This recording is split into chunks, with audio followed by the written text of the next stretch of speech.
Welcome to Happily Ever Reality. My name is Brittany and I'm so glad you're here. You guys, before we go any further with this, I want you to stop, go down to the comment section, and let me know what you want Santa to bring the members of the Brown family. Be all of them. What would you like Santa to bring them this year? If you're new here and you don't know this, every year I make a video where I focus on your guys' comments. They're always funny and it's a lot of fun to make. But the whole video focuses on what we wish the Browns would get for Christmas. So leave those comments down below, and now let's talk about some other things that are going on with this family.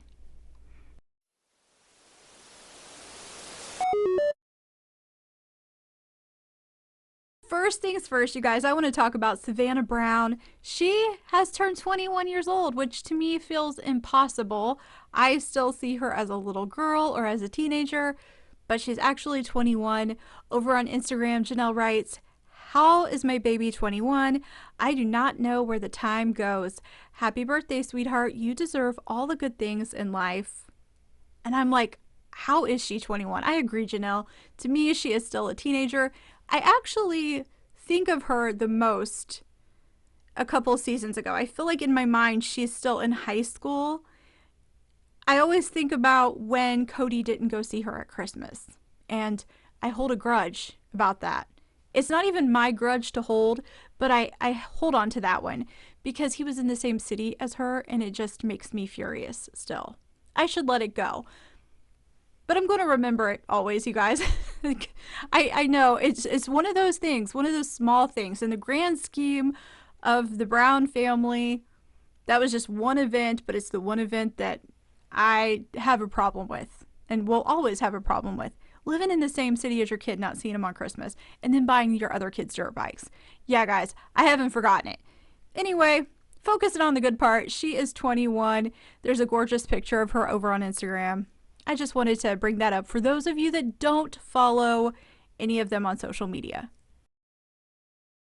All right, you guys, the next thing I want to talk about still relates to Janelle and the infamous RV. She finally got that sucker to North Carolina. She had it transported. It had actually been left in Flagstaff. So she finally got it there. I'm going to put some of that video up here so that you guys can see it. So I still have my fifth wheel. I just had it transported. Did you know that was a thing? I've been looking for that solution for like a year and a half because the RV was still, the fifth wheel was still in Flagstaff. And I found this transport company. It was amazing. They brought it in like 2 days and it was cheaper than me driving all the way out there and grabbing it and coming back. Anyway, okay, so it got here and the battery pack is dead. So I gotta have that replaced before we use it next summer. But so I have to jump it. And that seems pretty straightforward, but I'm just a big chicken about things I don't know. So to Wanda, right, I'm going to figure this out. I've already sent all the pictures. The trailer is stored a few miles away from the house. So I already sent all the pictures to Caleb, who's been a good sport about helping me. I'm a kinesthetic learner, so even though it's a little bit scary, I've got to just do this because once I do it, it's just like jumping a car. I don't know why it's so intimidating. It's maybe because it's a big chain of batteries. So she talks a little bit more about it in the video, and basically her plan is to use a portable battery charger, which kind of surprised me. I've used those for my car before, but I've never thought of using one in something larger like an RV. And then in a follow-up video, she says that the batteries were depleted and the portable charger wasn't going to work. Now, I know there are stronger portable chargers, but I was just under the impression when she mentioned it, it might have been a smaller one. They make some pretty nice small ones. If you're looking for a Christmas gift, they can be handy if you have, you know, a car or maybe an SUV or a truck. But I don't know how useful the small ones are for larger vehicles. But it sounds like it didn't work for her, but she's going to figure it out. And that's the thing about Janelle. She just goes for it, right? Like she doesn't let anything hold her back. What she wants to do, she will figure out. And she mentions that this is hard, but she's going to have to take care of herself. And it's sort of funny when she's talking. It sounds like this is new for her, but I know it's not new for her, and so do you guys. She was taking care of herself even when she was still married to Cody. Okay, you guys, the next thing I want to talk about is the response that a lot of viewers have had when it comes to Janelle and the apology tour with Cody.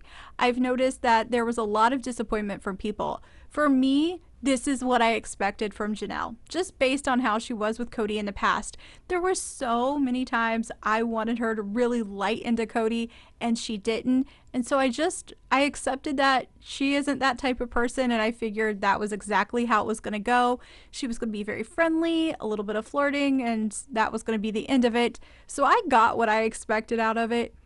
But a lot of people were not happy, and I want to talk about a few comments that I've read. A few of these are from the Sister Wives Uncensored Facebook, and then one of them is from you guys.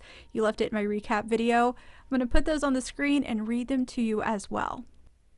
This comment says, she seemed to be sucked back in by the manipulator Cody. I was very disappointed with her reaction, as shown by TLC. I think it is worth mentioning that we only got to see part of what happened, but on the other hand, I think if something dramatic or big had happened, TLC definitely would have put it in there. They would have used it as teasers for this episode. So I don't think anything big was left out. I imagine there was some more small talk, more politeness, maybe some more giggling and sort of flirting. But I think we probably saw all of the big stuff. Yeah, I mean, I think she does get sort of sucked into his personality when he's smiling and being friendly. Cody's great. I think they did have chemistry, but I still don't think she would go back with him. Even though a lot of people do think that, I don't think she would. This comment says, she was too quick to forgive and giggle in my opinion. Hope she continues on her path at the farm. I think people are still concerned she's going to go back with him. Again, I just don't think she is. But she was very friendly immediately. You know, she was smiling, telling him she knew what he was saying was a lie. It didn't seem like she brought up a lot of the stuff people wanted her to bring up. I guess people wanted her to sit down angry, and maybe she should have. But I think Cody knew she was the safest. She was the safest one to talk to. He said that. He knew that. So he got what he wanted. This was his trial run, because the next two times are not going to be as nice as they are with Janelle. This next comment was left here on my channel, and I think this comment touches in on one of the issues I had with the meeting. Here it is. Janelle has always been one of my favorites. However, watching her flirt with and batter eyes at Cody made me sick. I get that she has always been laid back, but she has never been much of an advocate for her children.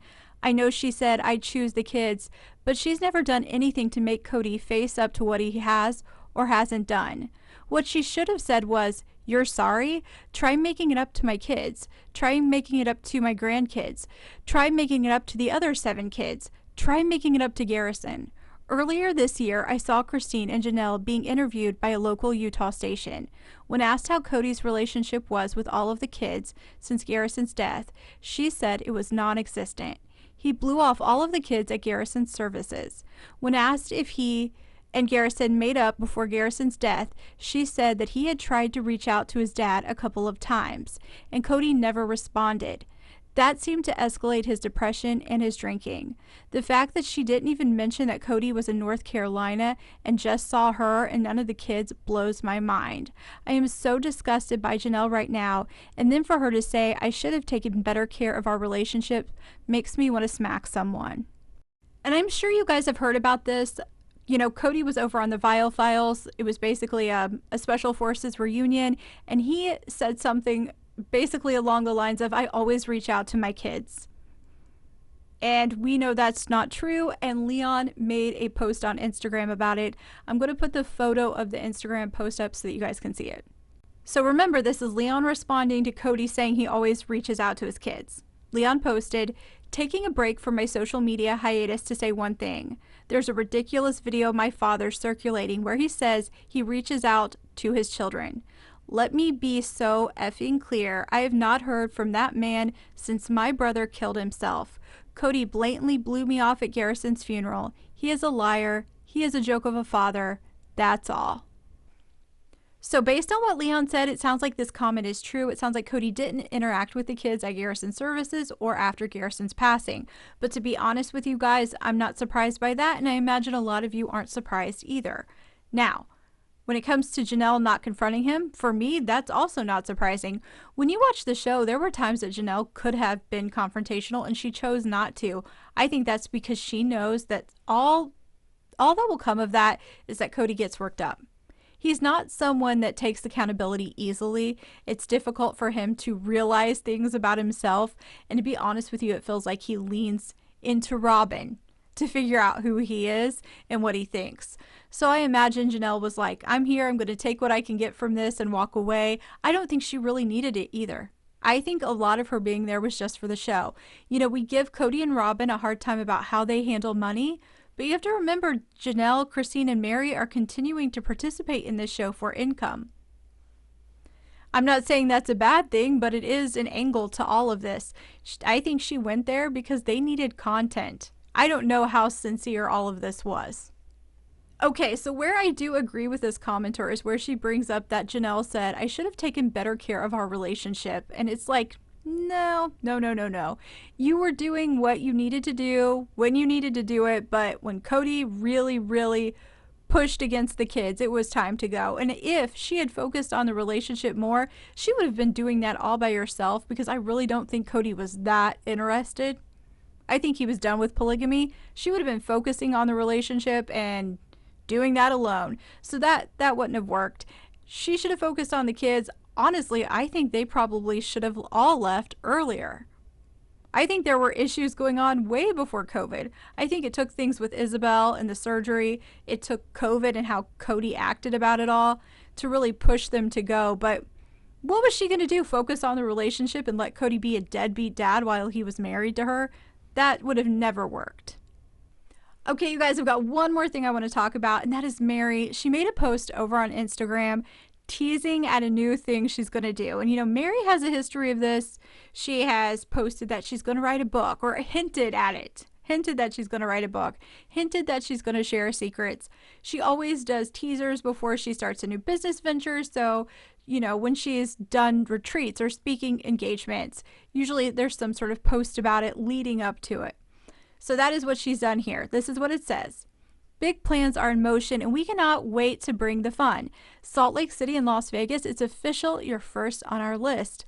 Locals, we need insider intel. What's your favorite hidden gem of a venue, the place you swear by, that spot with the perfect vibes that only locals truly know? Drop it in the comments. We love discovering new places through the people who love their city most. Let's hear your top picks. Then she tagged Jen, and then she put, and I can't wait to share what's on the horizon. So once again, she's sort of teasing us. And you guys, I'm sure her speaking events are great. I'm sure the retreats she's done were fun. If you've ever went, let me know in the comments. I'm just guessing that.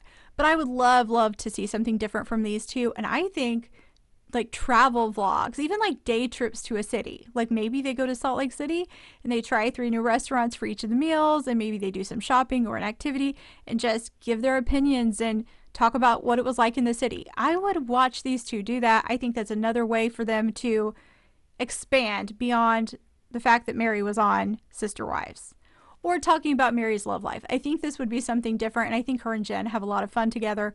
I would definitely watch that. But you guys can let me know down in the comments what you think they are up to. That is it for this video. If you haven't already, I hope you will click like and subscribe and come back to Happily Ever Reality.